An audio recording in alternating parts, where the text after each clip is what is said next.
everyone. This is Coach Angela coming to you from North Carolina. Well, I'm actually on the border. This may be Tennessee. I don't know. I'm somewhere in the middle. I thought I would do something a little bit different today and shoot from a different location. You hear all the noise? It's the trucks that's coming through, if you want to just see. And obviously we got some snow. Oh.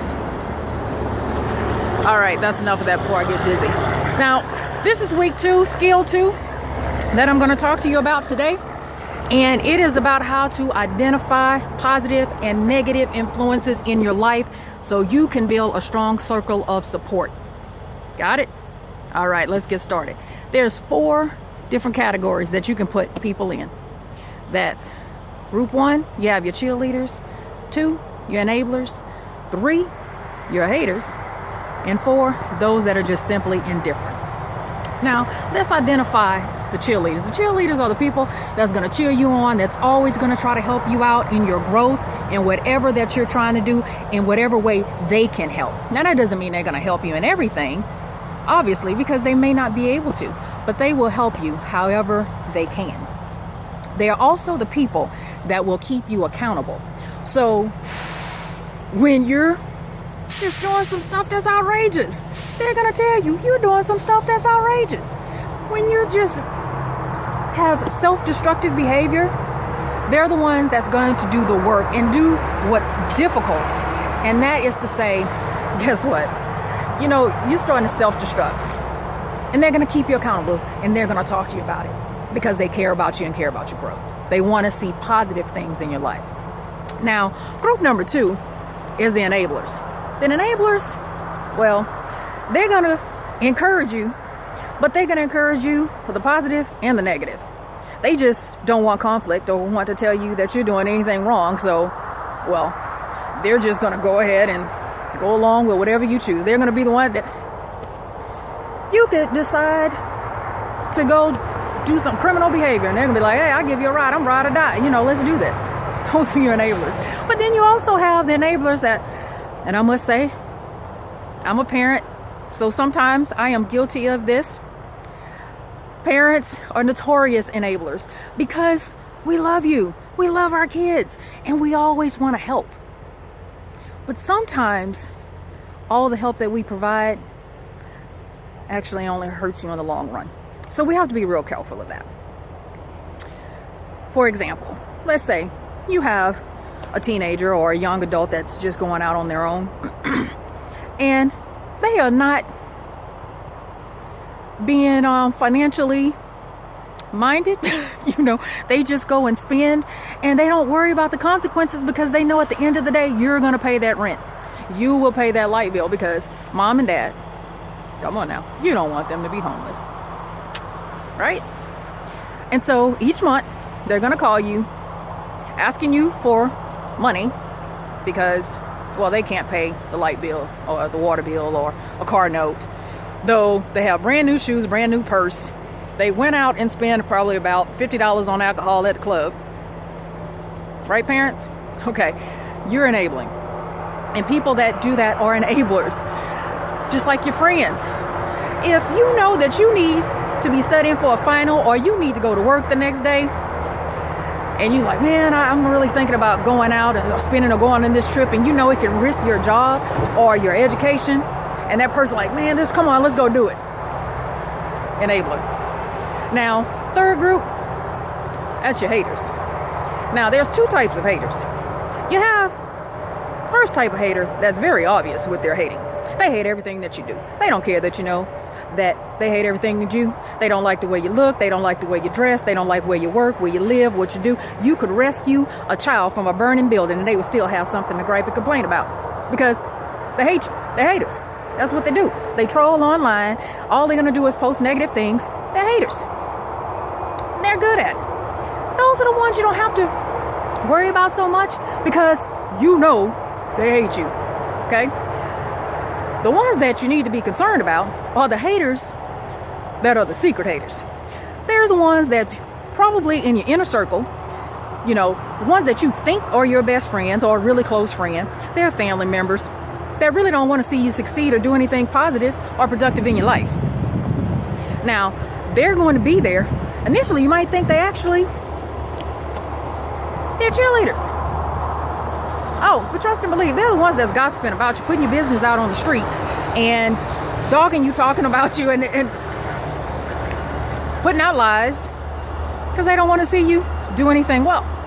They're also the ones that they're never going to help you on anything positive, but they sure will help you to do something negative that could be detrimental to your growth. Those are the ones that you need to be worried about. Now, group number 4 are those that are indifferent. They're not necessarily indifferent because they don't care about you. It just simply is this, they're minding their own business. They have a lot going on, and that's just it. Now, sometimes there are some people that appear to be indifferent that are actually cheerleaders. Cheerleaders aren't always verbal. They're not always the one that's calling you, encouraging you verbally over the phone. You know, I like to think of them that sometimes the silent cheerleaders are the ones that's like your dad or your grandfather, or is that real quiet, the grandmother, you know, that they don't say a whole lot, but if you need some help, trust me, they're going to be there. If they find out you're sick, they bring in your soup. They're going to go to the grocery store for you. You know, if they find out that you're trying to go back to school and you're struggling to pay for books, they're going to come out of their pocket. I don't care if all they have is a peppermint at $5. Guess what you're going to get in the mail? The peppermint and the $5, because that's what they have. They will give you their last. So be mindful that all cheerleaders aren't very verbal. That's why it's important to watch and observe how people treat you and what they're actually doing for you. If you get in trouble often, it's real simple. Every time you get in trouble, write down who you were with, who told you to do it, who said you should do it, and who helped fund it. That's a real good sign that that's either an enabler or a hater. And those are the 2 groups that you really need to be eliminating out of your life. I'm just saying. Now, in life, people will move throughout the different categories. Just because someone's a cheerleader today doesn't mean they're going to be a cheerleader tomorrow. But when you actually putting people in categories, you have to think about let's say in the recent several weeks or the recent 6 months, because I always suggest that you do this type of assessment, evaluation of your inner circle, and just people that's in your life or influences in your life about every 6 months. About every 6 months, look at what they've done in the last 6 months. That's going to tell you if you need to eliminate them out your life, or if you just need to reduce the interaction that you have with them. The other thing is, you need to categorize things more than just people. You know, there are other positive and negative influences in your life. For instance, media, social media, news, magazines, all of these things have an influence on you. You are what you consume. You consume negativity, you're going to have a negative perspective. You consume positive things, you're going to have a positive perspective. So keep all of that in mind. So let's say you don't have a very strong circle of support people-wise. That doesn't mean you still can't build a strong circle of support. That means you just need to seek out, first of all, positive people, groups, organizations, information, media, things that's going to be encouraging. Even if it's not someone that knows you directly, it may be a daily devotional. It may be subscribing to where you get a daily notification just of encouragement. Those are all ways that you can build your circle of support to help you to reach your goals and to grow. Likewise, the negative, the negative people and the negative things. You have to reduce your interaction with that. For me, perfect example, at the end of the year, last year in the fall, I found myself becoming very negative because I was consuming too much media. I'm a type of person, I can watch the news all day, every day, listen to talk radio, and it was consuming me in a negative way. So what did I do? Yeah, I took drastic measures. Go ahead and have a seat, because you're gonna be like, what? I can't do all that. Well, I'm not asking you to do this, but I eliminated cable, I eliminated the internet, and I only go to the news when I want to. And even now I have to fight the temptation, because now I was like, I have my phones, I have to watch my data. I'm like, oh, I can't be on news. I can be using up my data like that all day long. So that was a way for me to help keep that under control. Now, I'm not suggesting you have to do that, but I'm just giving you an idea of what to do. Or in that I actually practice what I preach. Well, I'm not really preaching, but what I'm suggesting, or the skills that I'm trying to impart to you, I actually do these things.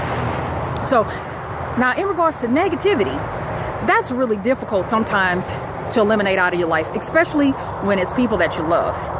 Those are the hardest. If it's somebody that you're not really close to eliminate them out your life, no problem. You're like, whatever, I don't even care.